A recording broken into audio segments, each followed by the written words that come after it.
जय हिंद विद्यार्थी। आइए हम लोग नेमिंग रिएक्शन का नेक्स्ट पार्ट पढ़ रहे हैं।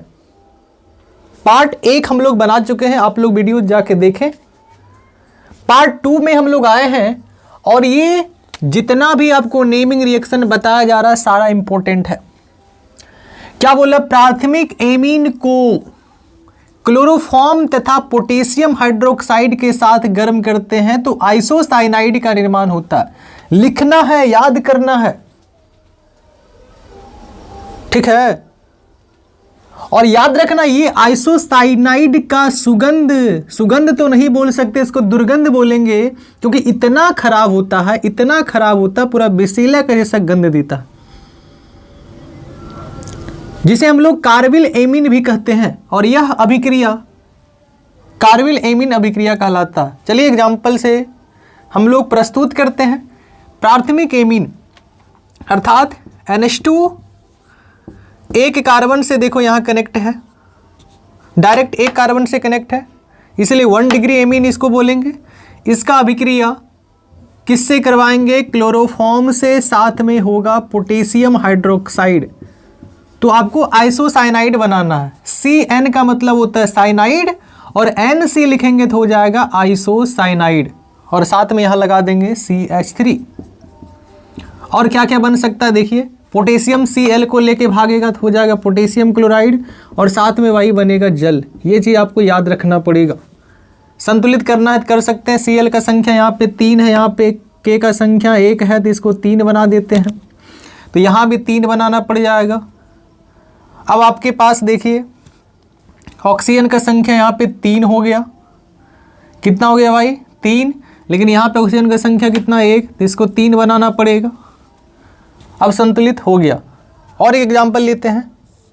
बेंजीन में हम लोग NH2 लगाते हैं और इसे भी हम लोग एमीन ही बोलेंगे, लेकिन इसका जो साधारण नाम है उसको बोलेंगे एनिलीन। क्या बोलेंगे भाई? एनिलीन की अभिक्रिया किससे करवाएंगे? CHCl3 अर्थात क्लोरोफॉर्म के साथ, और साथ में होगा पोटेशियम हाइड्रोक्साइड KOH। तो देखो क्या करना है, बेंजीन के ऊपर इस बार CN ना लगाकर NC बनाना है, लगा देना है, क्योंकि आइसोसाइनाइड बनेगा ना। और साथ में पोटेशियम Cl को लेके भागेगा तो हो जाएगा KCl, और साथ में बनेगा जल। इसका 3 संतुलित कर दीजिए, 3 ये संतुलित हो गया। ये हमारा आइसोसाइनाइड है, जिसे हम लोग कार्बिल एमीन भी कहते हैं, और ये पूरा अभिक्रिया क्या कहलाता है? कार्बिल एमीन अभिक्रिया। इसका अगर नाम देखेंगे तो इसका नाम होगा फेनिल आइसोसाइनाइड। फेनिल आइसोसाइनाइड ये हो जाएगा मेथिल आइसोसाइनाइड। तो उम्मीद करते हैं इतना एग्जाम में आप लिख पाएंगे, फेनिल आइसोसाइनाइड, बस यही है। और आपको यही लिख के आना, ज़्यादा दिमाग लगाना नहीं। फिर से याद कीजिए कि प्राथमिक एमीन को क्लोरोफॉर्म तथा KOH के साथ अभिक्रिया कराते हैं, अर्थात गर्म करते हैं।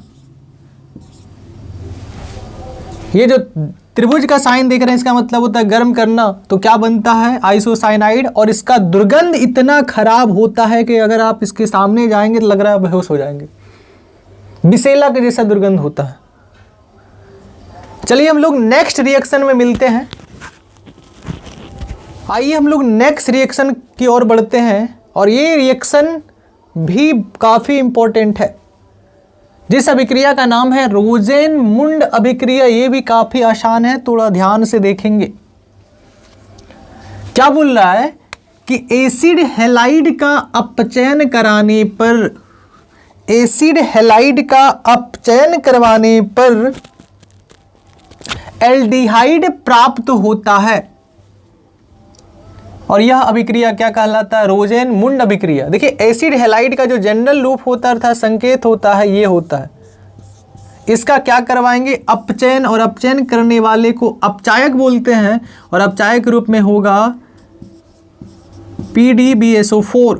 ये आपको लिखना पड़ेगा, PDBSO4 ये अपचायक का काम करता है, और अपचायक का मतलब होता है हाइड्रोजन को जोड़ना और ऑक्सीजन को निकालना। तो ध्यान से देखेंगे क्या बनेगा। यहां पे 2H यहां पे आके ऐड होगा।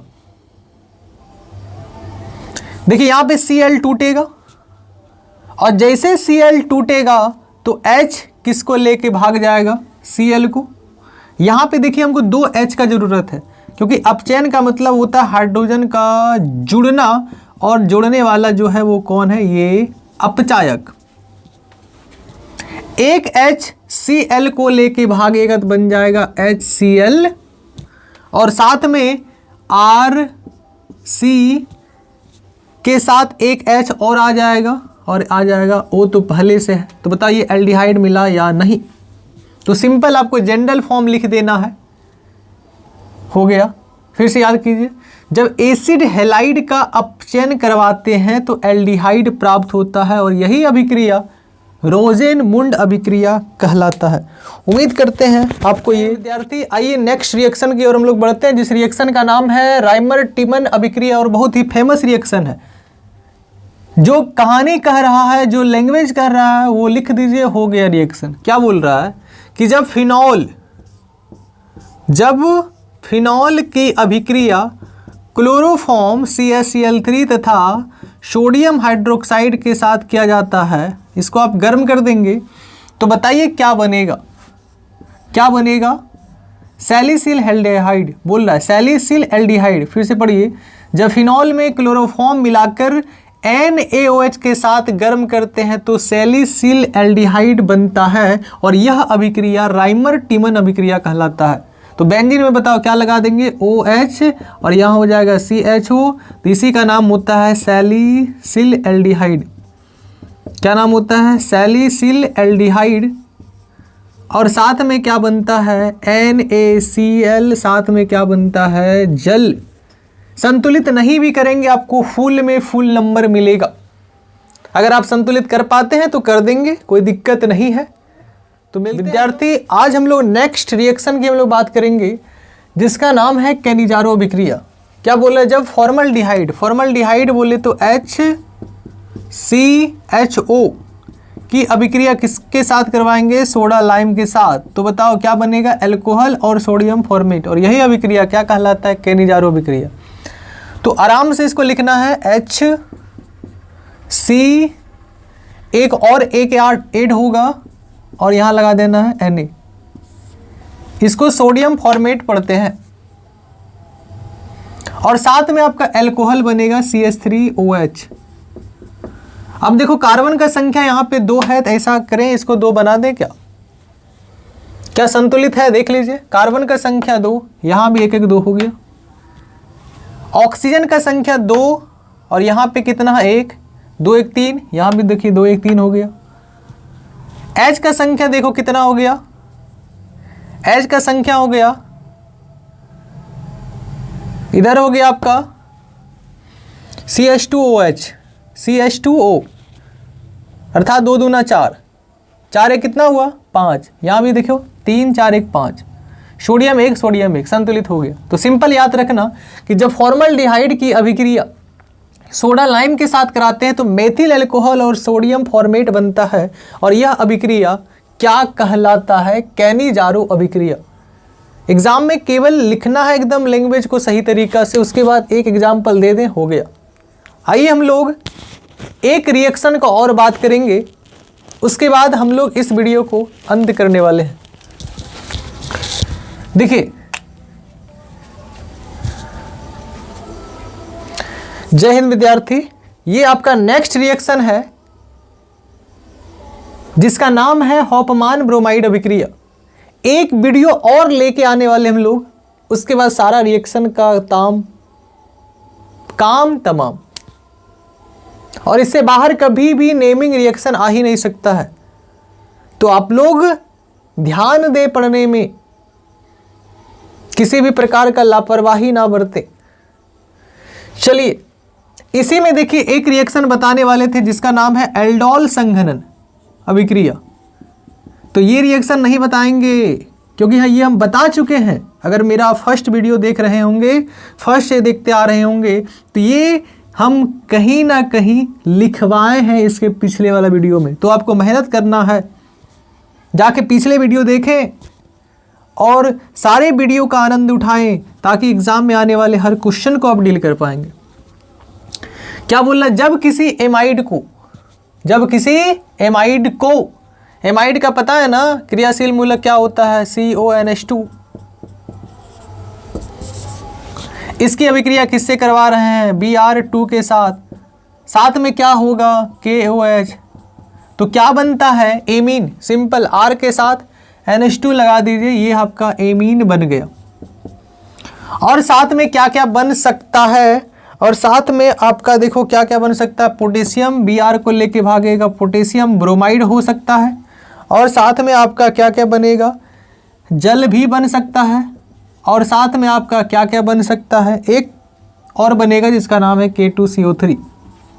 तो आपको सिंपल इतना भी लिखेंगे चल जाएगा, क्योंकि ये नेमिंग रिएक्शन जो बन रहा है उस पर केवल फोकस करना है। इधर नहीं भी लिखेंगे कोई दिक्कत नहीं, आपको फुल में फुल नंबर मिलेगा। केवल वहाँ पे लैंग्वेज आपको दर्शाना सही है कि जब किसी एमाइड की अभिक्रिया Br2 तथा KOH विलयन के साथ गर्म करते हैं तो एमीन प्राप्त होता है, और यही अभिक्रिया को हॉफमान ब्रोमाइड अभिक्रिया कहते हैं। तो हम लोग नेक्स्ट वीडियो लेके आने वाले हैं, तो जल्द से जल्द चैनल को सब्सक्राइब करें। अगर किसी भी प्रकार का प्रॉब्लम हो तो उसे कमेंट भी करें। जय हिंद, मिलते हैं।